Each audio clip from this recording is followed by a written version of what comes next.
Bienvenue à la mini-méditation du mercredi de l'Institut biblique belge. Bonjour à tous. Quel est le problème numéro 1 dans le monde? Chacun a le droit d'avoir sa petite explication sur ce sujet. Écoutons ce que la Bible en dit. Problème numéro 1, le péché. Voilà, le grand mot est lâché, le mot interdit, le mot qui fait peur, le mot qui fait rire même parfois, le mot qu'on ne prononce plus. Savez-vous que même dans certaines églises, ce mot n'est plus employé? Pourtant, le péché est une des évidences qui crèvent les yeux.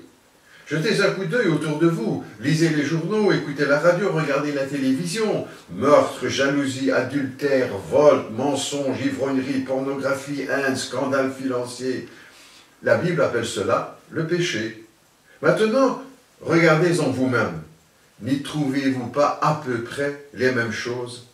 Ce mal est en nous tous. La Bible dit en effet qu'il n'y a pas d'homme qui ne pêche pas. Et encore, tous ont péché et sont privés de la gloire de Dieu.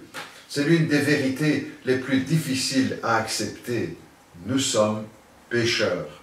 Nous ne sommes pas aussi bons que nous le croyons. Nous sommes toujours prêts à reconnaître le péché chez les autres. Mais ce que Dieu veut, c'est que chaque être humain se reconnaisse coupable et puisse dire « je suis pécheur ». Nous sommes tous atteints par le cancer du péché et nous en mourrons tous. La parole de Dieu dit « le salaire du péché, c'est la mort ». En fait, nous mourrons parce que nous sommes pécheurs. Et le péché est comme cette maladie mortelle qui nous emportera tous. Et cela, même si nous avons une bonne réputation, un casier judiciaire vierge, et même si nous n'avons jamais fait de mal à une mouche selon la formule consacrée. Mais la Bible ne fait pas seulement que de dénoncer le problème, le mal ou le péché, elle nous fait connaître aussi celui qui est la solution au péché, Jésus-Christ, notre Seigneur. De Jésus, Jean-Baptiste a dit « Voici l'agneau de Dieu qui ôte le péché du monde ». Pourquoi pouvait-il dire cela? Parce que quelques années plus tard, à Golgotha, le Christ allait livrer sa vie, verser son sang pour le pardon de nos péchés, pour payer le prix de notre péché.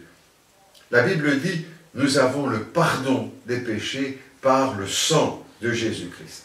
Mais comment saisir ce pardon? En terminant leur prédication, les apôtres très souvent employaient deux verbes, se repentir et se convertir. Se repentir, c'est se reconnaître pécheur, c'est reconnaître que l'on a fait mauvaise route.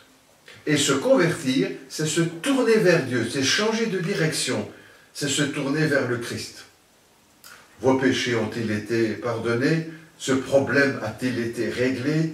Il n'y a pas de question plus importante. Repentez-vous donc et convertissez-vous pour le pardon de vos péchés et afin qu'une vie nouvelle puisse s'ouvrir pour vous. Que Dieu vous bénisse.